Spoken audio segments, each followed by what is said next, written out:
시간에는 은밀하게 감추신 영원한 생명, 이 제목으로 하나님의 말씀을 살펴보도록 하겠습니다. 하나님께서는 영원한 생명을 감추어 두셨다가 이 마지막 날에 백성들에게 여시게 됩니다. 그래서 이 시간에 은밀하게 감추신 영원한 생명이라는 제목으로 하나님의 말씀을 살펴보도록 하겠습니다.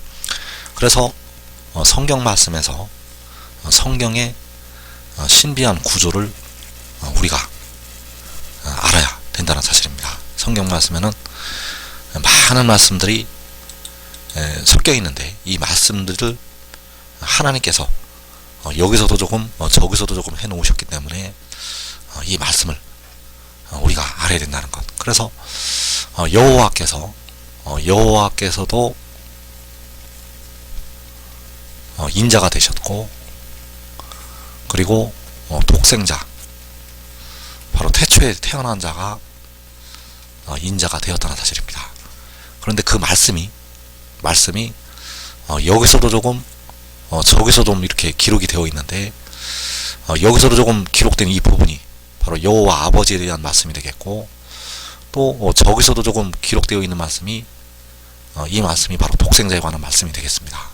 그리고 한 말씀이 두 존재를 또 다 가리키는 말씀도 있습니다. 그래서 하나님께서 이렇게 해 놓으신 이유는 하나님께서 심판하시는 백성들, 하나님께서 넘어지게 하는 백성들을, 넘어지게 할 백성들을 걸려서 넘어지게 하기 위해서 이렇게 말씀을 해 놓으셨다는 사실입니다. 그래서 육신의 이스라엘이 왜 십자가의 도에 걸려 넘어지게 되었는가? 여기서도 조금 저기서도 조금 하게 하셨기 때문입니다. 육신의 이스라엘은 영광의 그리스도만 바라보고 있었기 때문에 고난의 그리스도로 오신 주님을, 바로 십자가를 지시는 주님을 깨닫지를 못했다는 사실입니다. 그리고 이제 마지막 날에 버림을 당하는 백성들, 버림을 당하는 백성들이 이번에는 영광의 그리스도를 깨닫지를 못해서 그를 받아들이지 않게 됩니다. 그래서 이사 28장 13절에서 여호와께서 그들에게 말씀하시되 경계에 경계를 더하며 경계에 경계를 더하며 교훈에 교훈을 더하며 교훈에 교훈을 더하고 여기서도 조금 저기서도 조금 하사 그들이 가다가 뒤로 넘어져 부러지며 걸리며 붙잡히게 하시리라. 자, 교훈에 교훈을 더하시고 교훈에 교훈을 더하셨는데 여기서도 조금 저기서도 조금 하게 하셨다고 말씀을 하셨습니다. 그래서 성경 말씀이 여기서 조금 저기서 조금 적용이 된다는 사실입니다. 그래서 그 말씀이 여호와께서 인자가 되셨는데 여호와께서 아들의 모양으로 나타나셨는데 그 말씀을 가리키는 부분이 있고, 또 독생자가 이제 그 인자로 나타나게 되는데 그에 관한 말씀이 또 여기서도 조금 저기서도 조금 기록이 되어 있다는 사실입니다. 그래서 이 말씀에, 성경에 있는 이 여기서 조금 저기서 조금 하신 말씀에 의해서 버림을 당하는 백성들이 걸려서 넘어지게 됩니다.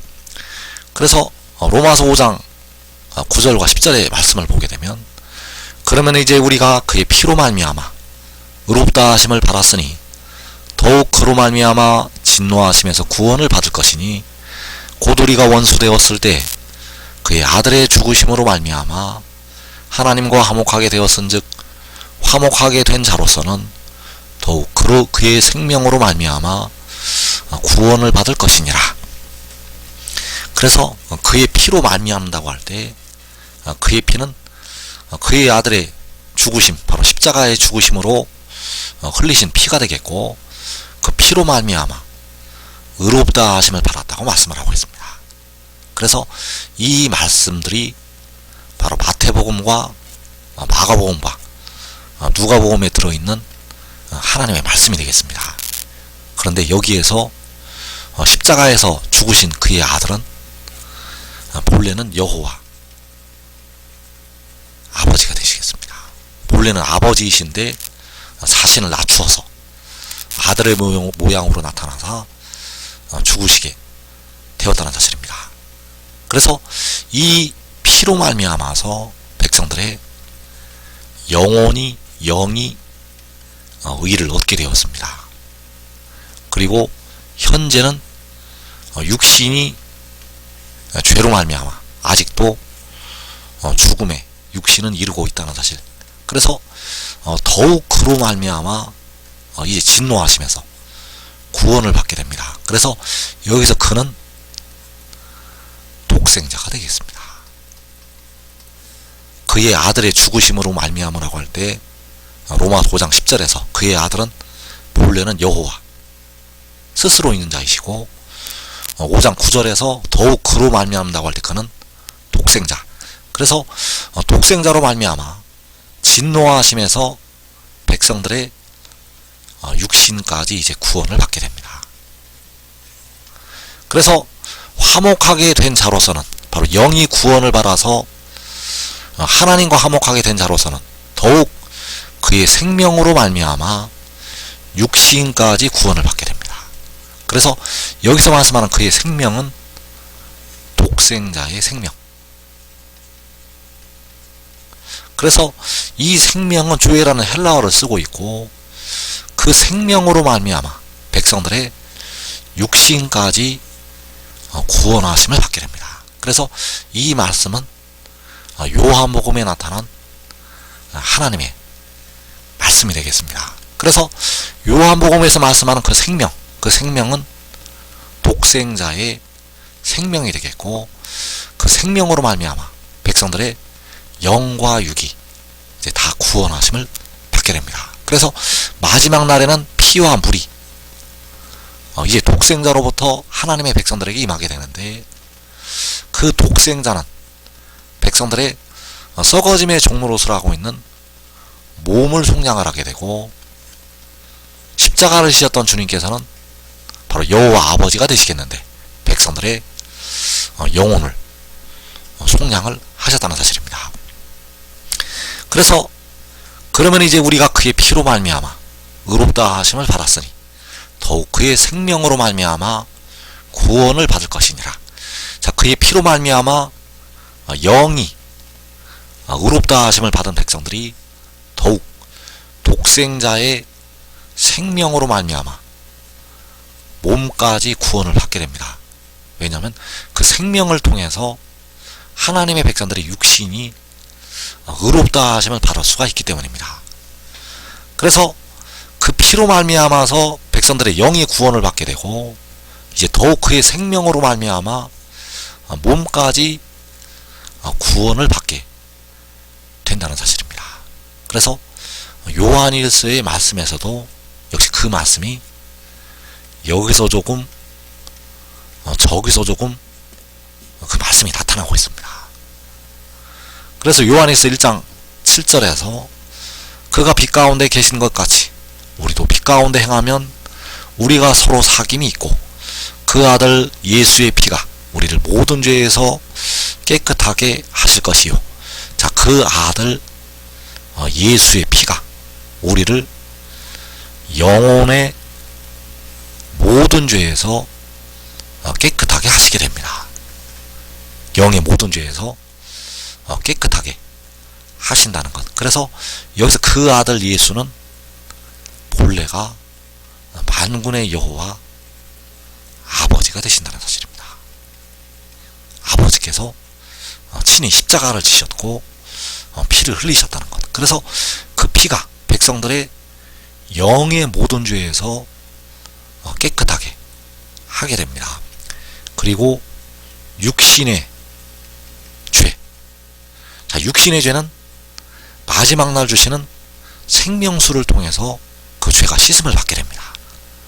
그래서 그 육신의 죄까지 이제 씻어주시게 되는데 바로 독생자를 통해서 씻어주시게 됩니다. 그래서 독생자의 생명을 통해서 백성들의 육신의 죄까지 씻음을 받게 되고 그 육신까지 이제 영생으로 들어가게 된다는 사실입니다.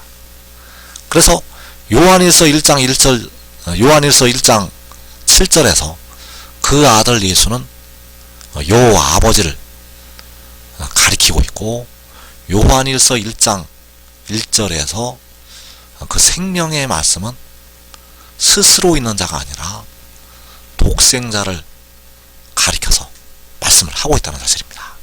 그래서 요한일서 1장 1절에서 태초부터 있는 생명의 말씀에 관하여는 우리가 들은 바요 눈으로 본 바요 자세히 보고 우리의 손으로 만진 바라 이 생명이 나타나신 바 된지라 이 영원한 생명을 우리가 보았고 증언하여 너희에게 전하노니.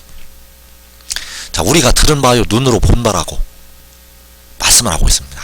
그래서 계시록 22장에서 요한이 이것들을 보고 들은 자는 나 요한이라고 증거를 하고 있습니다. 요한이 이것들을 보고 들은 자는 나 요한이라고 증거를 하고 있다는 것. 그래서 그 요한이 무엇에 대하여 듣게 되었고 무엇에 대하여 보게 되었는가? 태초부터 있는 생명의 말씀에 관하여 그가 보고 듣게 되었다는 것. 그래서 태초부터 있는 생명의 말씀이 바로 독생자. 그래서 우리가 알아야 될 것이 여호와 아버지께서는 태초부터 계신 분이 아닙니다. 여호와 아버지께서는 태초 전부터 계신 스스로 있는 자가 되시겠고, 독생자는 태초부터 있는 생명의 말씀. 그래서 요한이 이것들을 보고 들은 자는 나 요한이라고 말씀을 하고 있고, 태초부터 있는 생명의 말씀에 관하여 우리가 들은 바요 눈으로 본 바라고 말씀을 하고 있다는 사실입니다. 그래서 태초부터 있는 생명의 말씀. 자, 태초부터 있는 생명의 말씀은 처음부터 있는 생명의 말씀이 되겠고, 바로 독생자. 그래서 이 생명이 나타나신 바 되었다고 말씀을 하고 있는데, 이때가 바로 마지막이요 오메가가 되겠습니다. 그래서 요한복음 16장 28절에서 내가 아버지에게서 나와 세상에 왔고 다시 세상을 떠나 아버지께로 가노라. 자, 내가 아버지에게서 나온 것이 태초에 나온 것이 되겠고, 바로 그 아들이 태초부터 있는 생명의 말씀, 태초 전에 계신 여호와 스스로 있는 자에게서 태초에 처음에 나오게 됩니다. 그리고 이 생명이 나타내신 것이 세상에 온 것이 되겠습니다. 이 생명이 나타난 것은 세상에 온 것이 되겠고, 이것이 바로 마지막.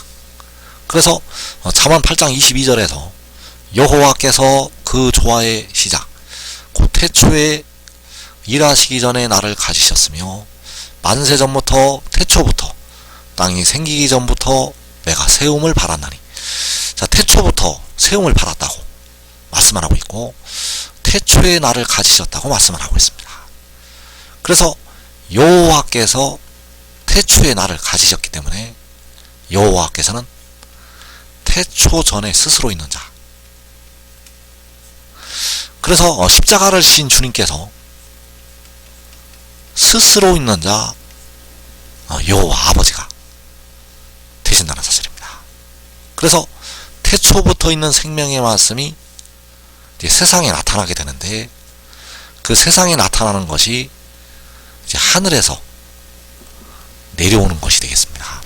자, 하늘에서 내려오게 되는데 내려왔다가 올라갔다가 내려오게 됩니다. 잠언 30장 4절에서 하늘에 올라갔다가 내려온 자가 누구인지, 바람을 그 장중에 모은 자가 누구인지, 물을 옷에 싼 자가 누구인지, 땅의 모든 끝을 정한 자가 누구인지, 그의 이름이 무엇인지, 그의 아들의 이름이 무엇인지 너는 아느냐.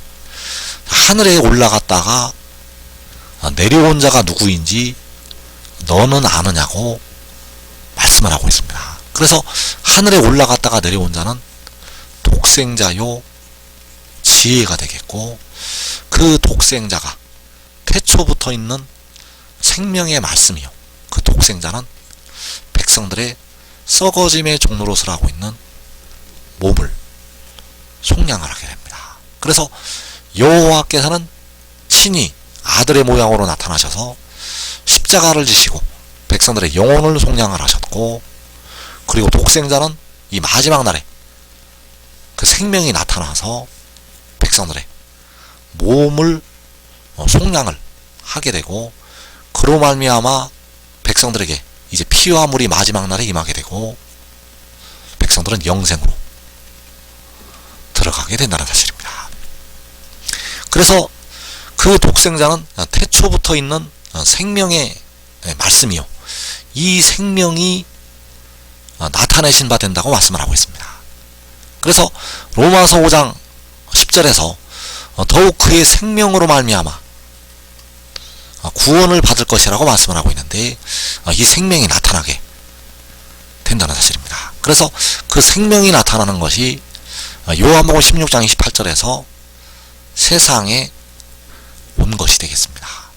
이 생명이 나타나는 것은 그가 세상에 오는 것. 그래서 그가 세상에 온 것이 그가 육신 안에 나타나는 것이 되겠습니다. 그래서 그가 육신 안에 나타난다는 것은 그의 생명이 육신 안에 나타나는 것. 그래서 디모데전서 3장 16절에서 그는 육신 안에 나타난 바 되시고, 자, 그는 태초부터 있는 생명의 말씀이 되겠고, 바로 독생자. 그 독생자가 육신 안에 나타난다고 말씀을 하고 있습니다.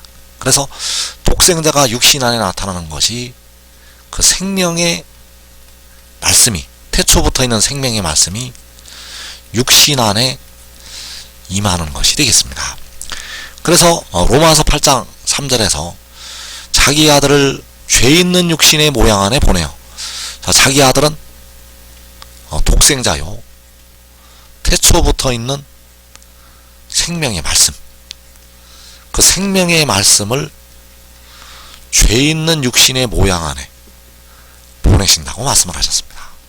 백성들의 연약한 육신을 위해서 썩어짐의 종노릇을 하고 있는 그 몸을 위해서 자기 아들을, 바로 생명의 말씀을 죄 있는 육신의 모양 안에 보내신다는 것. 그래서 그 보내시는 것이 그가 육신 안에 나타나는 것이요, 그 보내시는 것이 그 아들이 세상에 온 것이 되겠습니다. 그래서 요한복음 16장 28절에서 내가 아버지에게서 나와, 이때가 바로 태초가 되겠고 처음이 되겠습니다. 그 처음에 그 아들이 만군의 여호와 스스로 있는 자에게서 나오게 됩니다. 그리고 세상에 왔다고 말씀을 하고 있는데, 세상에 온 것이 마지막이요, 계시록 12장 5절에서 그 여자가 아들을 낳은 것이 되겠습니다.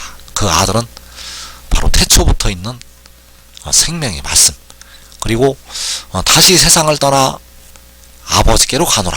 자, 그가 다시 세상을 떠나서 아버지께로 가게 됩니다. 그래서 그가 아버지께로 갈 때는 첫사람 아담부터 데려감을 얻는 자들까지 함께 모여서 그 아들과 함께 아버지께로 올라가게 됩니다.